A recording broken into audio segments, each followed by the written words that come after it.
ገበታ ለሸገር የአዲስ አበባ የመስህብ አክሊል የኢትዮጵያ የብዛ ኢኮኖሚ መርህ ቱሪዝምና አገልግሎት ዘርፎችን የማነቃቃት ወርቃማ ዕድልን ፈጥሯል። በዚህም የሀገሪቱ ተፈጥሯዊ ታሪካዊና ባህላዊ ሀብቶች ወደ ልማትና ኢኮኖሚ እሴት በመቀየር አዳዲስ የቱሪዝም መዳረሻዎችን ከመፍጠር ባሻገር ለከተማው የመሰረተ ልማት ለውጥ አዲስ ፍኖት ከፍቷል። የዚህ ለውጥ አይነተኛ ተምሳሌትም ገበታ ለሸገር ነው። ገበታ ለሸገር አዲስ አበባን በአዲስ የከተሜነት ውበት ከማስዋብ ባሻገር የመዲናዋን የቱሪዝም አቅም በማሳደግ ከተማዋን ለነዋሪዎች ምቹ፣ ለጎብኚዎች ማራኪና ለኢንቨስትመንት ምቹ የሆነች መዳረሻ እያደረገ ይገኛል። በመዲናዋ የተጀመረው ይህ የቱሪዝምና የመስህብ ልማት ጉዞም በአዲስ አበባ ብቻ የተወሰነ አልነበረም። የኢትዮጵያን ሰፊ የቱሪዝም እምቅ አቅም በማስፋት ወደ ቀጣይ የገበታ ለሀገርና ለትውልድ አሸጋግሯል። ይህም ከመዲናዋ የመስህብ አክሊል ተነስቶ የኢትዮጵያን የቱሪዝም ገጽታ ወደ መቀየር ወርቃማ ዕድል ፈጥሯል። በገበታ ለሸገር ፕሮጀክት የተገነቡት የአንድነት የወዳጅነትና የእንጦጦ ፓርኮች አዲስ አበባን የተሻለ የከተማ ውበትና የመዝናኛ መዳረሻ ከማድረግ ባሻገር ለቱሪዝም ፍሰትና ለአገልግሎት ዘርፍ መነቃቃት አዲስ ዕድልን ፈጥሯል። የወንዝ ዳርቻና የኮሪደር ልማት፣ የመስቀል አደባባይና የሳይንስ ሙዚየምን ያስተሳሰሩ የልማት ስራዎች የመዲናዋን የመዝናኛ የቱሪዝምና የኢኮኖሚ አቅም እያጎለበቱ ነው። ይህም አዲስ አበባን ለነዋሪዎች ምቹ፣ ለጎብኚዎች ማራኪ፣ ለኮንፈረንስና ለዓለም አቀፍ ቱሪዝም ተመራጭ መዳረሻ ለማድረግ እያበረከተ ይገኛል። በዚህም የቱሪዝም መስፋፋት ጎብኚዎች ከመሳብ ባሻገር ለሀገሪቱ ገቢ በማመንጨት ለዜጎች ቋሚና ጊዜያዊ የሥራ ዕድል በመፍጠር ለኢኮኖሚ እድገት የራሱን አስተዋጽኦ እያበረከተ ነው። ኢዜአ ያነጋገራቸው ጎብኚዎችም በመዲናዋ የተገነቡና እየተሻሻሉ የመጡ የቱሪዝም መሰረተ ልማቶች የከተማውን ገጽታ ከመቀየር ባሻገር ለቱሪዝም መነቃቃት ጉልህ ሚና እየተጫወቱ መሆኑን ገልጸዋል። ማይ ፈርስት ታይም እዚህ ስመጣ ብዙ ጊዜ የምንመላለስበት ፓርክ ነው እና አየሩ ደስ ይላል፣ ቦታው ደስ ይላል።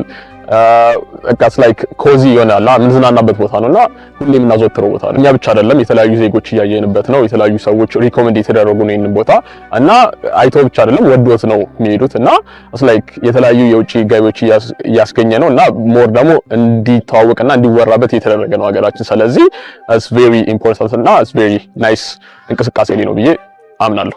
በጣም ደስ ይላል። የመጣ ነው ከፋሚሊ ጋር ነው ሰብሰብ ብለን አጋጣሚ ጊዜ እናሳልፍ ብለን ላይክ ብዙ ያልጠበቅናቸውን ነገሮች አግኝተናል። ፋሚሊም በጣም ተዝናንቷል።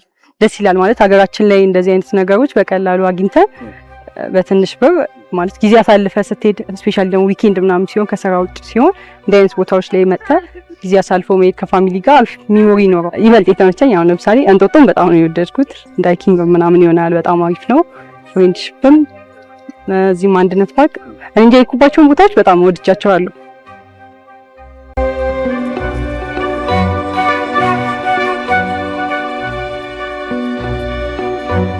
እኔ መጀመሪያውን ስመጣ ግን በቃ በጣም ደስ የሚል ነው። ደስ የሚል ስሜት አለው። ለይታም ምንም በቃ በጣም ደስ የሚል ነው እና ሀገራችን ላይ እንደዚህ አይነት ነገር በመገኘቱ በጣም ደስ ሊለን ነው የሚገባው። የውጭም ዜጎች ሀገራችን ላይ መጥቶ እነሱ በተዝናኑ ቁጥር የኛ ገቢ ይጨምራልና አብሶ በእንደዚህ አይነት ስራ ላይ በርከት ያለ ጠቀሜታ ያለ ስላለው ሰፋ አድርጎ ቢሰራበትና እድገቱ በዚህ ደግሞ ቢቀጥል አሪፍ ነገር ይሆናል ብዬ ገምታለሁ። እዚህም እንደመጣን ከዚህ ውጪም ደግሞ ብዙዎች እንደዚህ አይነት ቦታ ስላሉ እዛም በን ወጣ ብለን ለማየት ለመዝናናት ጊዜም አለ ሐሳብም አለ።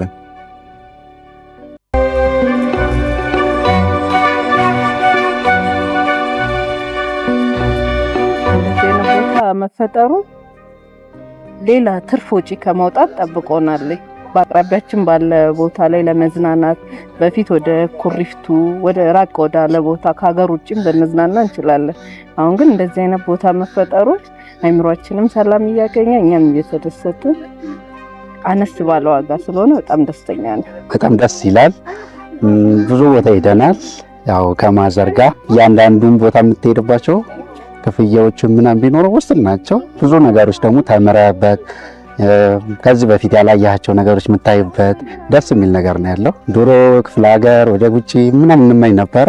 ምንም ያው እዚህ አጠገባችን ባለው ለሀገርም ለራሳችንም ለቱሪስትም በሩ ክፍት ሆኗል እና በጣም ደስ የሚል ነገር ነው። በጣም ደስ ይላል በሀገራችን ይሄ መፈጠሩ።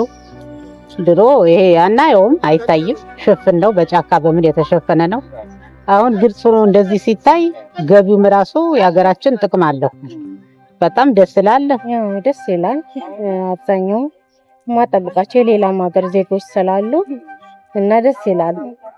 የተለየ ነገር አድርገን እንታይና በጣም ነው ደስ የሚለው። በመምጣቴ ደስ ብሎኛል።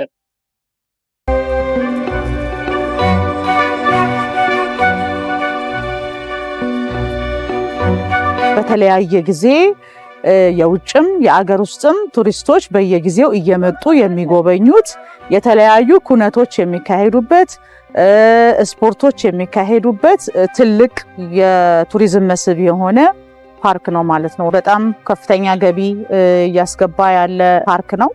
ከዛ ባሻገር ደግሞ በጣም በብዙ መልኩ ኢኮኖሚክ ትሩፋቱ ሰፊ ነው። ገቢው እንዳለ ሆኖ ከስራ ዕድል ፈጠራ አንጻር በጣም በርካታ ሰራተኞች አሉ። አንደኛ በቋሚነት የሚሰሩ በጊዜያዊነት የሚሰሩ ሰራተኞች አሉ። ከዚህ በፊት ኢትዮጵያ ለመምጣት አይደለም ኢትዮጵያ ሲባል ለማሰብ የሚከብዳቸው አካላት ዛሬ ላይ ኢትዮጵያን በተደጋጋሚ እየመጡ እየጎበኟት ነው፣ እያዩት ነው።